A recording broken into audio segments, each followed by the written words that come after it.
सुप्रभात विद्यार्थियों, हिंदी की कक्षा में मैं आपका फिर स्वागत कर रही हूँ। आज के वीडियो में मैं आपको एक फूल की चाह कविता के पद्यांश 12, 13 और 14 के बारे में समझाऊंगी। पिछले वीडियो में मैंने आपको 1 से लेकर 11 तक के सभी पद्यांशों के बारे में जानकारी दी थी।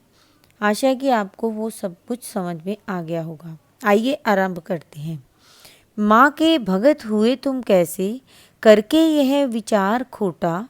माँ के सम्मुख ही माँ का तुम गौरव करते हो छोटा। कुछ ना सुना भक्तों ने झट से, मुझे घेर कर पकड़ लिया। मार मार कर मुक्के घुसे, धम से नीचे गिरा दिया। अब इसमें है खोटा। खोटा मीन किसी चीज़ को तुच्छ समझना। सम्मुख, सम्मुख का मतलब होता है सामने।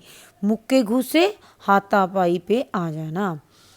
सियाराम शरण गुप्त जी इस कविता में हमें ये समझाने का प्रयास कर रहे हैं कि जब सुखिया के पिता को उस वहाँ के मंदिर में रहने वाले भगत जनों ने यह दोषी ठहराया कि तुमने यहाँ पर घुसकर मंदिर की पवित्रता को नष्ट कर दिया है, तब सुखिया का पिता अपने विचार यानी तर्क देते हुए यह कहना चाहता था कि देवी की आराधना करने वाले लोग भला ऐसे घृणित विचार कैसे कर सकते हैं। जो लोग मंदिर में माता के पुजारी हैं उनके मन में ये ऐसी घृणा, ऐसे विचार हैं कि भी तुमने यहाँ पर घुसकर आकर मंदिर को अपवित्र कर दिया है।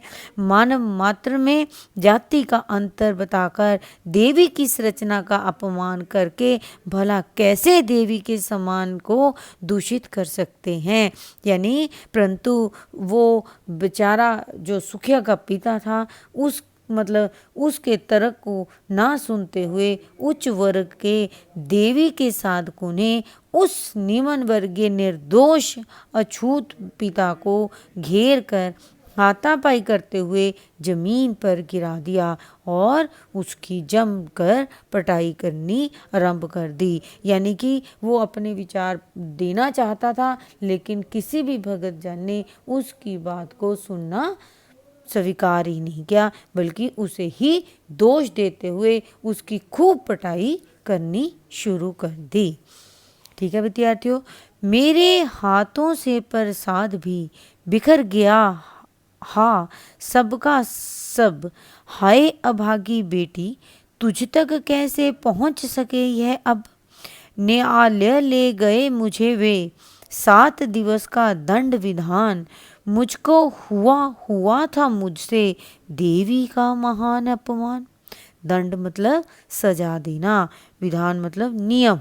ठीक है, इसमें कवि ये कह रहा है सुखिया के पिता हाथों से देवी का प्रसाद जो लिया हुआ था पुजारी से, वो क्या हो गया पूरी तरह से। जब उसको भगत जनों ने मारना पीटना शुरू कर दिया, तब उसके हाथों से वो सारा का सारा प्रसाद बिखर कर गिर गया। वह मन ही मन यह सोचकर पश्चाताप करने लगा कि देवी का प्रसाद प्राप्त होने पर वह क्यों नहीं उसी समय अपनी बेटी के पास चला गया। क्यों वो वहाँ पर माता के दर्शनों की लालसा लेकर वहाँ पर खड़ा रहा। तभी अगर वो 1 मिनट खड़ा था तभी भगत जनों ने उसको पहचाना कि ये तो मतलब अछूत जाति का व्यक्ति है। अगर वो वहाँ पर खड़ा ही ना रहता तो किसी को क्या पता लगता वो। लेकिन अभागा पिता ये मन ही मन सोचकर पश्चाताप कर रहा था कि देवी का प्रसाद प्राप्त करके भी वह अपनी उस बेटी तक नहीं उसे पहुंचा सका। भगत जन उसे न्यायालय यानी कोर्ट तक ले गए। वहां पर उसे 7 दिनों के कारावास की सजा मिली। क्यों मिली? क्योंकि उसके द्वारा देवी का अपमान हो चुका था। अब वो मन ही मन सोच रहा था, क्या जिस देवी माँ ने सबको जन्म दिया है वो सबकी माँ है, वही मतलब उच्च वर्ग के लोग ही उसके दरबार में आ सकते हैं, निम्न वर्ग के लोग उस दरबार में माँ के दरबार में नहीं जा सकते। लेकिन पश्चाताप की आग में वो जलता हुआ सभी भगत जनों ने उसे दोषी ठहरा दिया और 7 दिनों के लिए कारावास में बंद कर दिया। मैंने स्वीकृत किया दंड वह, शीश झुकाकर चुप ही रहे, उस असीम अभियोग दोष का क्या उत्तर देता क्या कहे। 7 रोज ही रहा जेल में, या कि वहाँ सदियाँ बीती, अविश्रांत वर्षा करके भी आंखें तनिक नहीं रीती। स्वीकृत का मतलब होता है किसी चीज़ को स्वीकार कर लो, ठीक है। अभियोग, अभियोग मतलब किसी चीज़ का आरोप लग जाना। अविश्रांत, लगातार बिना किसी रुकावट से। यानी कि कवि क्या कह रहे हैं कि मैंने स्वीकृत किया दंड वह, शीश झुकाकर चुप ही रहकर, कि सुखिया के पिता ने सिर झुकाकर दंड को स्वीकार कर लिया। उस असीम अभियोग दोष का क्या उत्तर देता क्या कहे।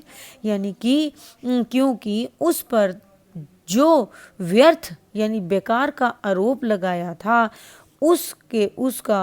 उसके पास कोई भी उसका उत्तर नहीं था।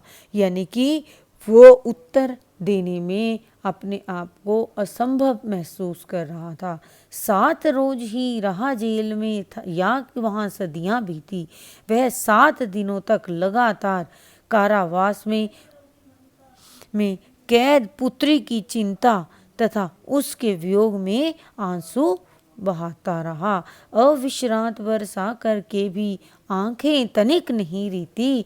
यानी कि लेकिन लगातार आंखों से आंसू बहने के बावजूद भी उसकी आंखें आंसुओं से रिक्त नहीं हुई, अर्थात उसकी आंखों से बहने वाले आंसू रुकने का नाम ही नहीं ले रहे थे। ठीक है विद्यार्थियों, कि यानी वो जेल में बंद होकर भी बेटी के लिए उदास बेटी को याद कर रहा था कि मैं कैसा अभागा पिता हूँ कि अपनी बेटी के लिए चाहे उनकी माँ के चरणों का फूल भी नहीं ले जा सका। ठीक है विद्यार्थियों, आज के वीडियो में मैंने आपको 12, 13 और 14 नंबर पद्यांश के बारे में मतलब समझाया है, उसकी विस्तृत जानकारी दी है। आशा है कि आपको ये समझ में आ गया होगा। ठीक है, घर रहें, सुरक्षित रहें। धन्यवाद।